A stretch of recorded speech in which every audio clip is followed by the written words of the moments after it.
So hello hi বন্ধুরা, সবাইকে জানাচ্ছি রাধে রাধে। আমি তোমাদের স্নেহা, আবারও চলে আসলাম নতুন একটা ভিডিও নিয়ে। আর দেখো এদিকে তারাপীঠের প্রসাদ, এটা আমার শ্বশুর তারাপীঠ গিয়েছিল, এই জন্য প্রসাদ নিয়ে যাচ্ছি বাপের বাড়িতে।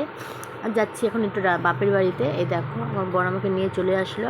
আর এদিকে আমরা মিষ্টিও কিনে নিলাম, নিয়ে চলে এসেছি। আর এদিকে আমরা যেহেতু মুড়ি খেতে ভালোবাসি, এই জন্য সবাইকে একটু মুড়ি মেখে দিচ্ছিলাম, সবাই মিলে একটু এখন মুড়ি খাবে। তারপরে রান্নার আয়োজন হচ্ছে এদিকে। আর এদিকে কুমড়োর চপ ভাজছিল আমার বৌদি, তো দিচ্ছিল মুড়ির সাথে, ওরকম আমরা খাচ্ছিলাম।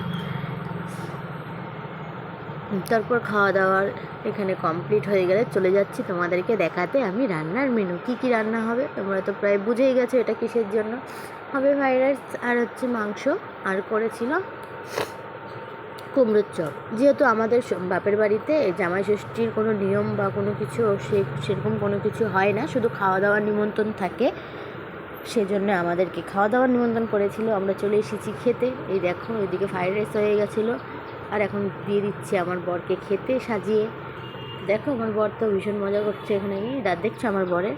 এই দেখো আমার বরকে খেতে দিয়েছি, এখন আমার বর খাবে। এই দুই সাঙ্গপাঙ্গকে নিয়ে বসেছিল ফটো তোলার জন্য।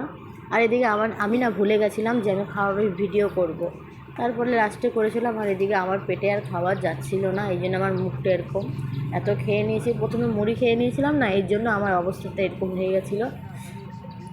তো দেখো খাওয়া দাওয়া করে নিয়েছি, এখন আমার আর পেটে যাচ্ছে না। তো আমি তারপর আসছিল জোরে একটু বৃষ্টি, আমরা চলে গেলাম রাস্তায় দৌড় দিয়ে। তো দেখো রাস্তা একদম ফাঁকা, এই দেখো একদম ফাঁকা রাস্তা, এদিকে একদম ঝিরি ঝিরি বৃষ্টি পড়ছে। আর ওই দেখো সাঙ্গভঙ্গ বসে আছে দুজনে।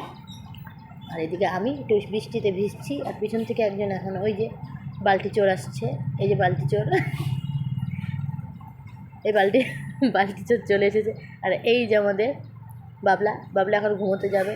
আমার মেয়ে তো ঘুমিয়ে পড়েছে, কিন্তু এই বাবলা ঘুমোচ্ছিল না। তারপরে এই দেখো, চলো আমার ভিডিওটা কেমন লাগলো অবশ্যই ভালো লাগলে একটা লাইক করো। তো চলো টাটা। রাতে বৃষ্টির কারণে আমরা ওখানেই থেকে যাই, কাল আবার চলে যাবো বাড়িতে। টাটা।